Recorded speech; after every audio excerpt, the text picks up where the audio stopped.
Hey there. Ready to dive into a topic that's, well, it's sparked countless debates, revolutions, even a Hamilton musical number. Oh, I'm intrigued. Lay it on me. We're tackling equality. And not just a quick skim, we're going deep, Jacques Cousteau style. You mean with like the red hats and the underwater cameras? I'm down. Well, maybe not the outfits, but we are going into some seriously deep excerpts from this political theory text. And it's not just about what equality is, it's why it's so tricky for humanity to actually, you know, do. The age-old question. Sounds like my kind of deep dive. Exactly. So whether you're brushing up for a philosophy final or just wondering why those all created equal ideals don't quite match up with, say, who's on the cover of Forbes magazine. Or who actually gets listened to in a meeting, let's be real. Exactly. Then this deep dive is for you. You know, one thing that jumped out at me in this text is what I'm calling the equality paradox. Okay, I'm listening. It's this idea that pretty much everyone everywhere agrees, yeah, equality is good.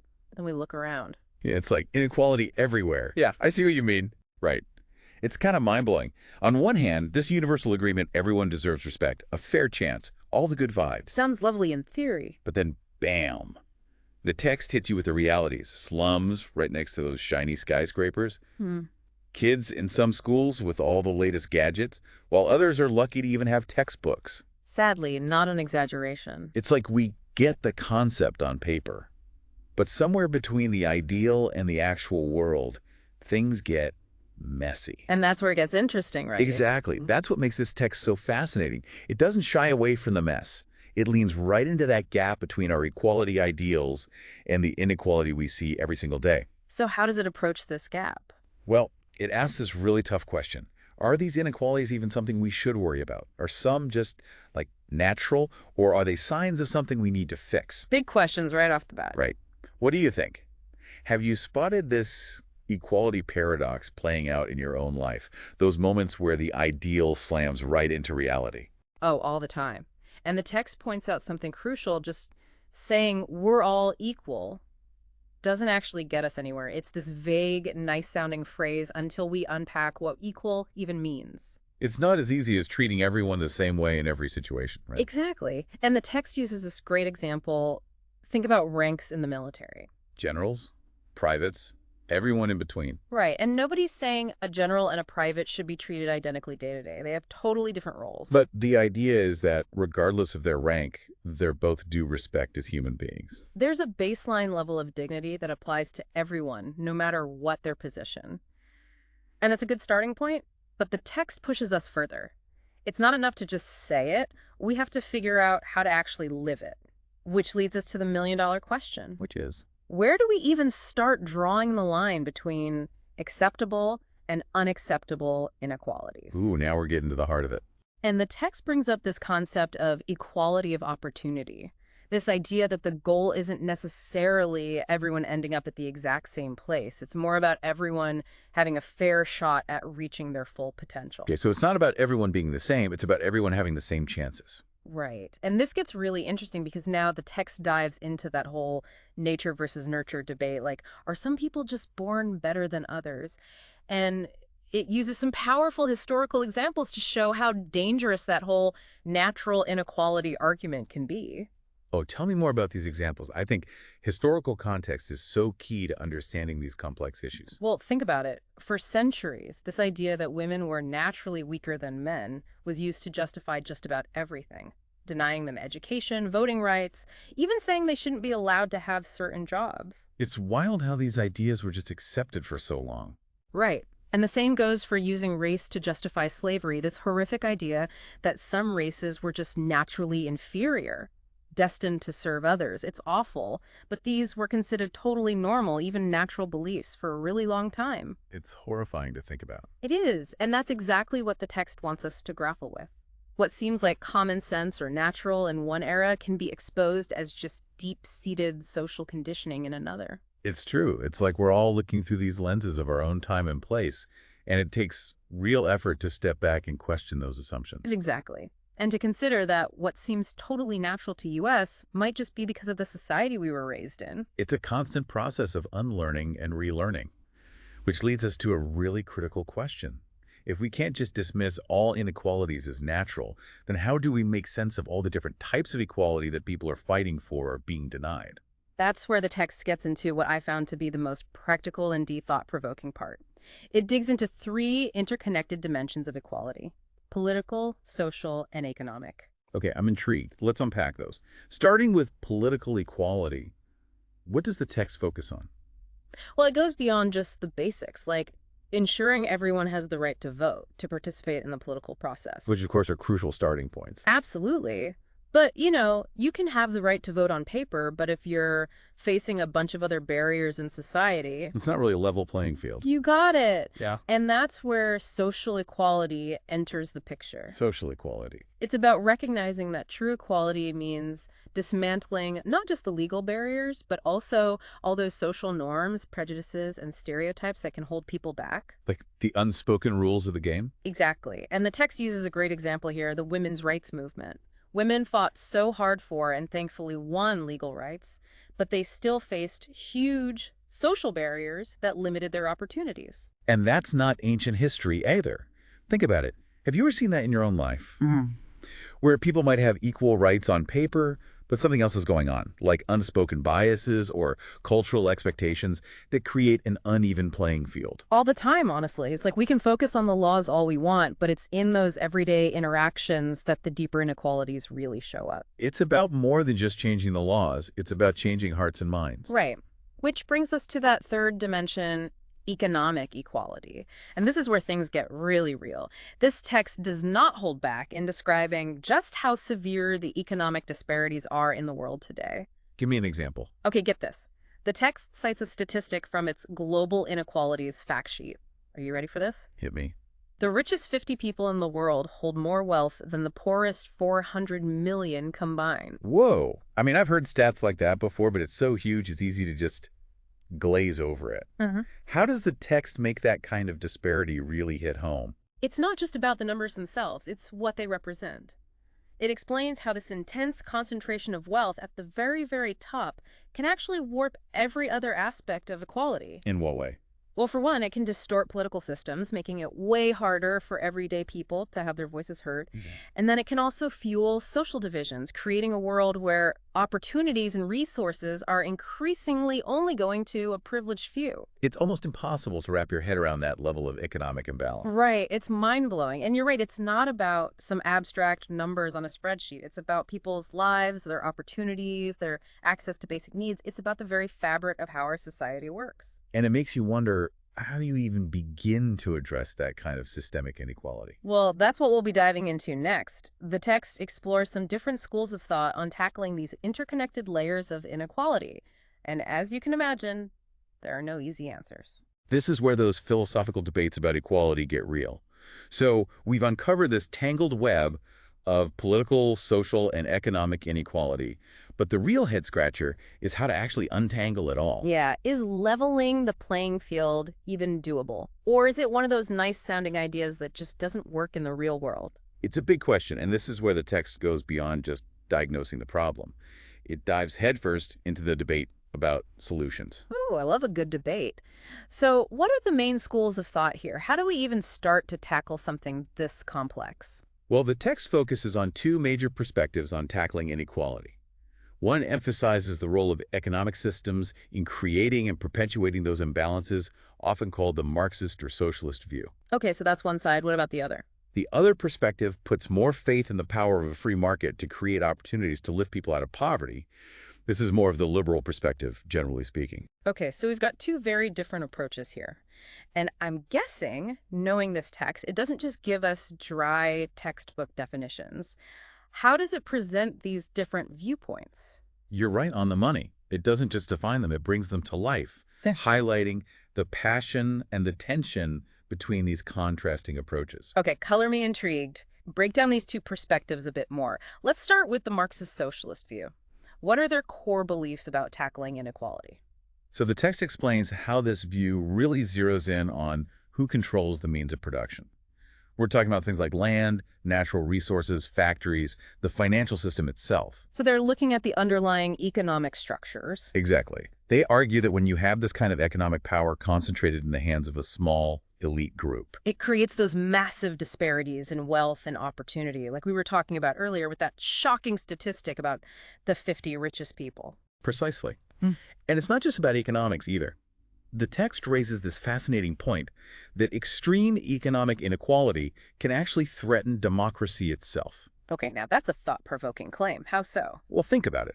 If the very wealthy have a disproportionate amount of influence over things like politics, the media, even powerful institutions. They essentially get to write the rules of the game to benefit themselves. Exactly. It turns into this self-perpetuating cycle of advantage and disadvantage. A vicious cycle, for sure.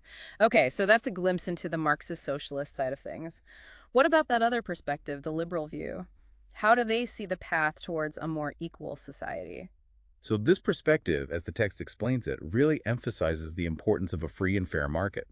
One where, ideally, everyone has a chance to compete based on their own skills and hard work. So they see competition as a driving force for progress. Exactly. They acknowledge that some level of government intervention is necessary, to make sure things are fair, to prevent monopolies. To keep the playing field somewhat level. Right. But their main emphasis is on individual freedom, individual responsibility, Right. not on large-scale redistribution of wealth. Okay, so we have two very different visions here, but it sounds like they both ultimately want a world where everyone has a real shot at success. They just have radically different ideas about how to get there. You got it. It's a classic ideological clash, and it plays out in debates about everything from taxes and welfare to healthcare and education. It's everywhere you look. So are you saying both sides just throw their hands up and say everyone should end up with the same amount of wealth and social standing? That's the interesting thing. The text is very clear that neither side is arguing for that kind of absolute equality of outcome. Because let's face it, even if you had a perfectly level playing field, there would still be differences, right? Some people are just naturally more talented or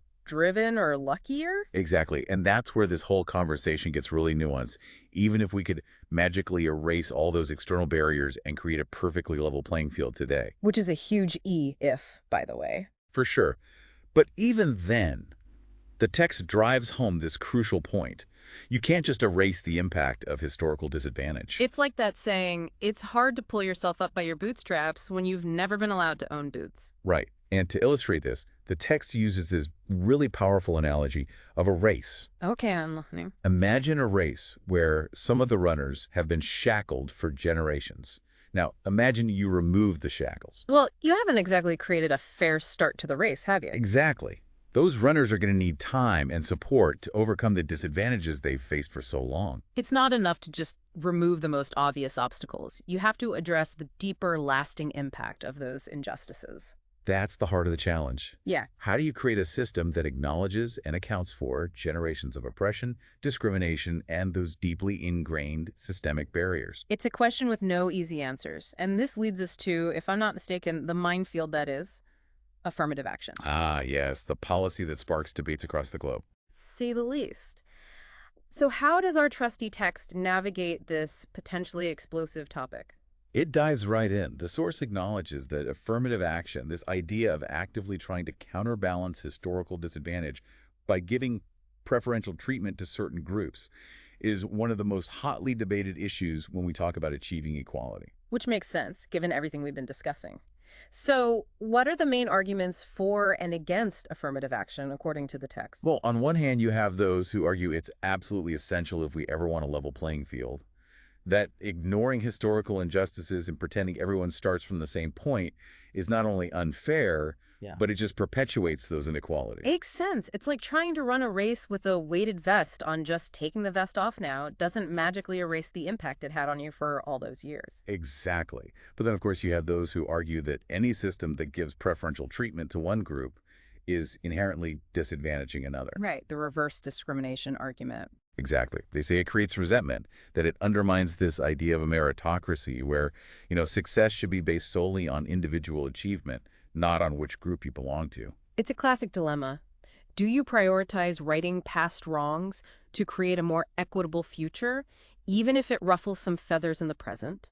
Or do you stick to a rigid definition of equal treatment, even if it means turning a blind eye to the consequences of past inequalities? And the text doesn't shy away from the complexities. It lays out both sides of the debate, highlighting the real moral and philosophical questions at the core of this issue. Which I appreciate because these aren't easy questions. Yeah. But at some point, we have to move beyond simply acknowledging the dilemma, right? How does the text suggest we even begin to make sense of these competing viewpoints and, find a way forward? You're right. We can't just stay stuck in this endless loop of, but on the other hand, so how does the text suggest we move forward? It feels like we need a whole new way to think about equality. You nailed it. The text pushes past just the pros and cons of things like affirmative action. It's like it wants us to go deeper to really examine what we mean by equality in the first place. Okay, so how does it do that? It uses this example of college admissions in India, and it's really eye-opening. The text points out how you have students from completely different backgrounds all competing for the same limited university spots. Different backgrounds in what sense? Well, some of them have had every advantage, the best schools, private tutors, you name it, while others might be the first in their entire family to even graduate high school. Huge difference in opportunities right from the start. Exactly. And the text asks this really pointed question. In a system like that, can you really say just looking at grades and test scores is a level playing field? Because even if every student technically has the opportunity to apply, those opportunities are built on totally different foundations. Right. It's like we're comparing apples and oranges, or maybe a mango and a durian to spice things up a bit. I like where your head's at. But, okay, so what's the solution? How do we move past those differences? That's where this source gets really insightful. It challenges us to stop asking just, are people being treated the same way? And start asking, are people being treated as equals? Subtle difference, but I feel like it's important. Help me understand what's the distinction there. Same way versus as equals. So, treating everyone the same way usually means you're applying the same rules, the same standards to everyone, regardless of their background. Makes sense? Consistent rules for everyone. Right. But treating people as equals means you have to acknowledge that those backgrounds matter. It means you take into account the historical stuff, the systemic factors that have created this uneven playing field in the first place, and then you find ways to actually level it out. So it's about more than just treating everyone identically in this moment. It's about recognizing that everyone arrives at this moment with a different story. Exactly. And the text uses this example from the women's movement that I thought was brilliant. So in the 19th century, women fought so hard for and thankfully won equal rights. Right. Things like the right to vote, to own property, to pursue an education. Exactly. Huge victories for sure.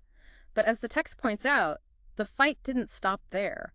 Because just having those rights on paper didn't magically erase all the other barriers they faced. Right. As women started entering the workforce, trying to break into these traditionally male-dominated spaces, they realized just having the same rights wasn't enough. What do you mean? To really compete, to truly thrive, they needed things like maternity leave, access to childcare. Things that men didn't have to worry about? Exactly. Policies that recognize the unique challenges of being a woman in a system that honestly wasn't designed for them. It's like what you were saying earlier about the runners. Just removing the shackles isn't enough. You have to address the fact that they had to run shackled at all. Exactly. And that's what I find so empowering about this text. It highlights how those women and so many other marginalized groups, they didn't just stop and say, well, we got equal rights now, I guess we're good. They kept pushing. They kept pushing, demanding more, not because they felt entitled, but because they knew true equality means constantly questioning the status quo. Challenging those assumptions. Yeah. Pushing for systems that work for everyone. Exactly. And that's where the text leaves us with this really thought-provoking idea. It reminds us that true equality isn't about finding that one perfect solution that will magically fix everything. There's no equality button we can just press. Sadly, no. It's more about cultivating a way of seeing the world, asking those tough questions, like, is this difference really just about individual merit? Or are there deeper systemic things at play here? And if those systemic things are there, what can we do about it? Even in small ways. Right. It's recognizing that equality isn't some spectator sport. We're all players in this game. It's an ongoing process, and we need everyone engaged, informed, willing to challenge their own assumptions, even when it's uncomfortable. It's not always easy, but it's so important. This has been incredible, eye-opening, and really got me thinking. Thank you to all our listeners for joining us on this deep dive into equality. It's been a pleasure exploring these ideas with you. We've only just scratched the surface, but hopefully this has given you some new insights, maybe inspired you to keep exploring these questions. Because the conversation definitely doesn't end here. Exactly. Eh. We want to hear from you, what resonated with you, what challenged your thinking. Share your thoughts. Let's keep this dialogue going. Until next time, keep asking those tough questions.